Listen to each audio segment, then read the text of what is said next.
الرحمن الرحيم. الحمد لله والصلاة والسلام على أشرف الأنبياء والمرسلين سيدنا محمد وعلى آله وصحبه أجمعين ومن تبعهم بإحسان إلى يوم الدين. أما بعد، رضيت بالله ربا وبالإسلام دينا وبمحمد صلى الله عليه وسلم نبيا ورسولا. atenderezebwa Allah subhanahu wa ta'ala awaniridde entunusi zaffe eyatutonda n'atteeka mu bulamu buno obw'ensi n'ekigendererwa ekinene ekyokubeera nga asinzibwa. wama khalaqtu ljinna wal insa illa liya'budun. tumwegairira Allah assa okusaasira n'emirembe biddeero ew'ekitiibwa nabbi Muhammadin sallallahu alaihi wasallam eyatugira n'eddiini eno ey'obusiraamu n'atabaamu kyonna kye yayongeramu wadde okukyusa. byonna Allah bye yamutuma yabitunnyonnyola mu bujjuvu bwabyo. kubiriza omwoyo gwange n'egyammwe nga twesibira entanda ey'okuva mu bulamu buno obw'ensi yakutya Allah subhanahu wa ta'ala. mulaba ensi ekyuka buli kiseera, obulamu bwaffe bukyuka, ebitutuukako eri obulamu mu birabo eby'enjawulo, mu kwagala, mu kukakibwa ebitutuukako bingi. naye tuyitirize nnyo okulongoosa wakati waffe, wakati w'omutonzi waffe, tutuuke Allah subhanahu wa ta'ala gyali nga tulimu abo Allah basiimye. mu byoba onyweza, nyweza nnyo obusiraamu obutuufu, leka kububeera bbali, leka kububeeramu na linnya, wabula beera wakati mu busiraamu. ya ayuha alladhina amanu udkhulu fi silmi kaffa. abange mwe abakkiriza muyingire mu busiraamu obuggweeremu. bwe tunayingira mu busiraamu ne tubeggweeramu ne tukola ebyo Allah byatwagaza, ne twewala ebivaako obusungu bwa Allah subhanahu wa ta'ala, tujja kubeeramu abo abagenda okwesiima ku duniya ne ku akhira. musomo gwaffe gukwatagana ku bulungi bw'okusaba Allah. wala yuraddu alqadaru illa addu'a. teriyo kizaayo kadari Allah bye yatuwandiikako okujjako okumusaba. yitiriza nnyo okusaba Allah, yitiriza nnyo okumusaba. alafu kusonyiwa, akuyingiza ejjana, akingiriza omuliro. omusabe ebirungi by'edduniya n'ebirungi ebiri ku akhira. ogwaffe gwa kusaba, ogwa Allah kutwanukula kwoyo abamusabye. abasiraamu twegayalirira nnyo ku kigambo ky'edduwa, ne tutayagala kwesabira, wabula ne tubeera nga tunoonya bunoonya bantu batusaba. ne batulyako esente nnyingi, ne batukozesa n'ensobi, ne batusula ne mu shiriki. songa edduwa kikulu nnyo, mulyango munene. wa idha sa'alaka ibadi anni fa inni qarib ujibu da'wata da'i idha da'ani falyastajibu li waliyu'minu bi la'allahum yarshudun. okusaba Allah kye kikulu kubanga obeera mu kumusinza ne bw'osaba n'atakuwa ofuna empeera ne bw'aba takuwadde ku dduniya okusaba kwogenda kukufunamu. Tebalaba basahaba ridwanullahi alaihim ajmain tebaatwalanga kikulu kwanukulwa, baatwala ekikulu kusaba Allah, okumanya bamusaba ne batasaba kirala. Baatuukanga n'okusaba Allah abawa obuguwa bw'engatto. Naye ffe osanga omuntu agenze ew'ekitonde ekirala akisaba luzaalo, n'agenda ew'omuntu n'amusaba obugagga, naye ng'ani mugagga? Ye Allah. Ani awa oluzaalo? Ye Allah. Naye basahaba ridwanullahi alaihim ajmain bamanya asabwa, ne bamanya alina byonna, ne bamusaba, ne batuuka n'okusaba obuguwa bw'engatto nga babusaba Allah. Naye ffe muntu ayagala bugagga n'abusaba ekitonde ekirala, ayagala luzaalo n'abusaba ekitonde ekirala, ayagala mikisa n'agisaba ebitonde, asaba abantu, asaba ebiwuka, asaba ebisolo. Omuntu aleka atya okusaba ow'amaanyi alina byonna ate n'asaba ebyo Allah bye yatonda? N'olw'ensonga eyo tuyitirize nnyo okusaba Allah subhanahu wa ta'ala, ate era tusabisenga nnyo amannya ga Allah.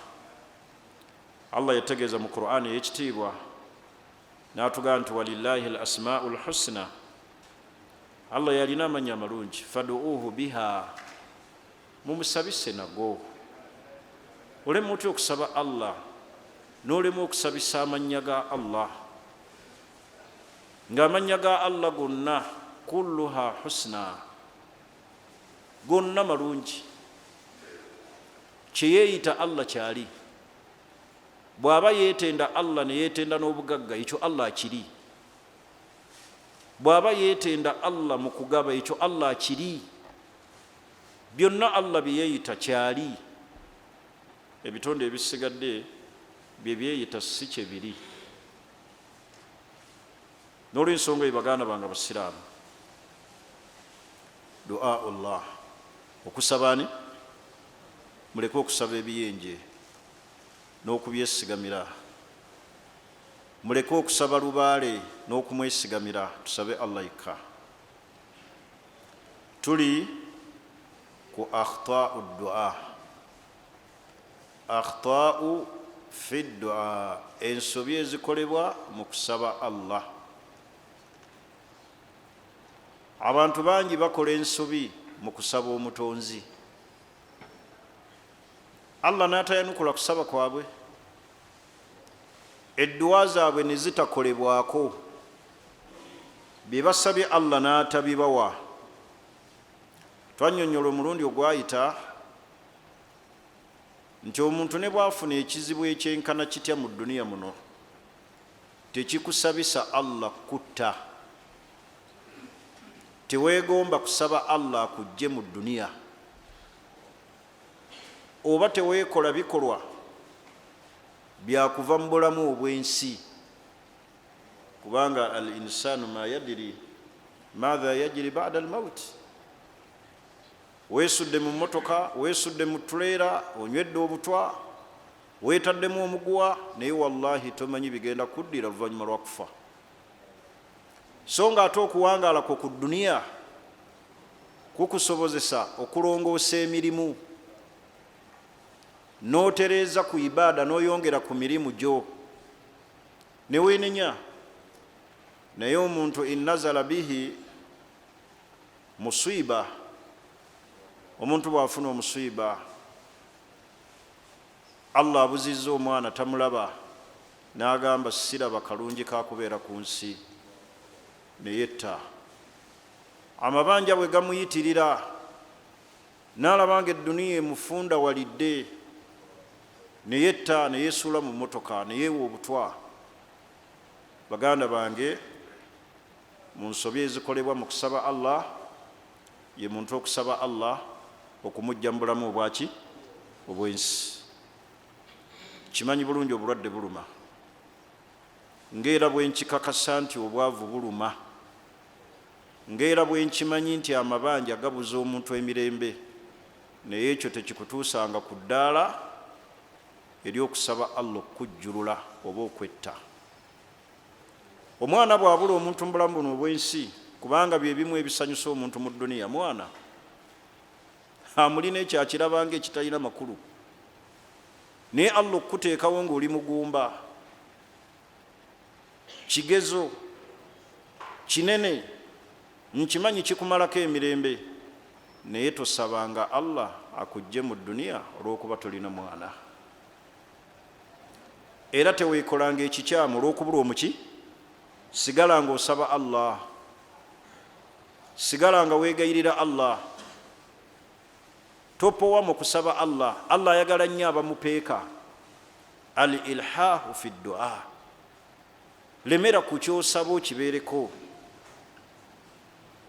Eyo ensobi twagitunuulira omulundi ogwayita, ng'era bwe twatunuulira mu nsobi addu'a bitta'jili al-uquba,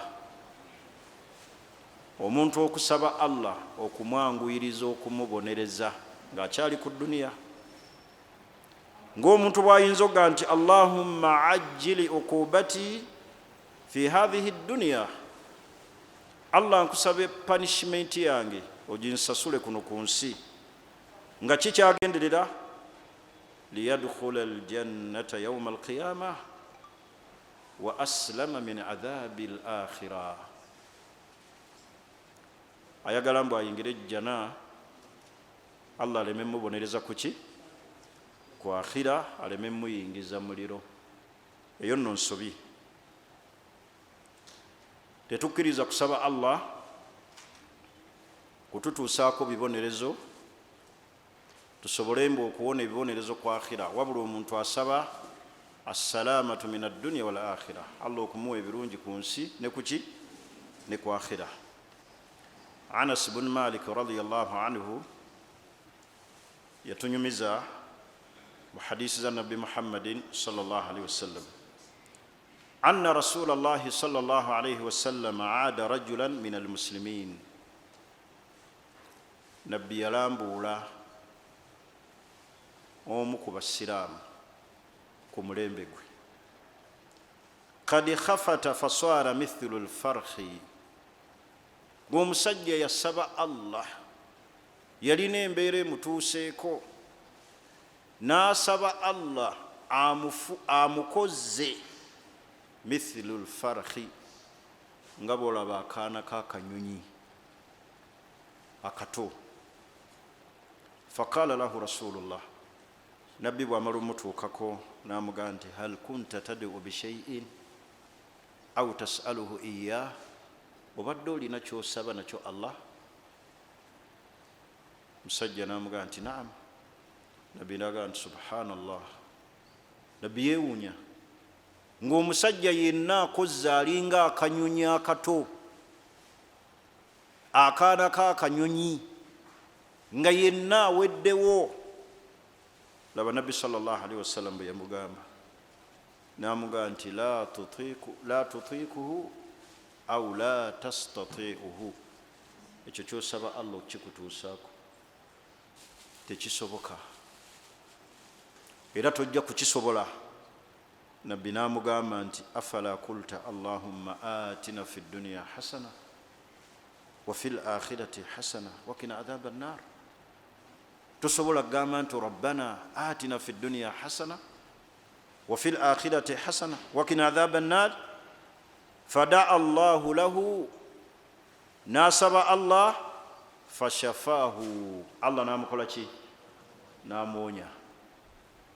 Hadisi eyo etulaga ki? Omuntu obuteesabira okuuba bibonerezo ku dduniya nti ku akhira awona omuliro. Ng'ono omusajja bwe yakola, yasaba Allah yenna n'amuteeka mu mbeera enzibu.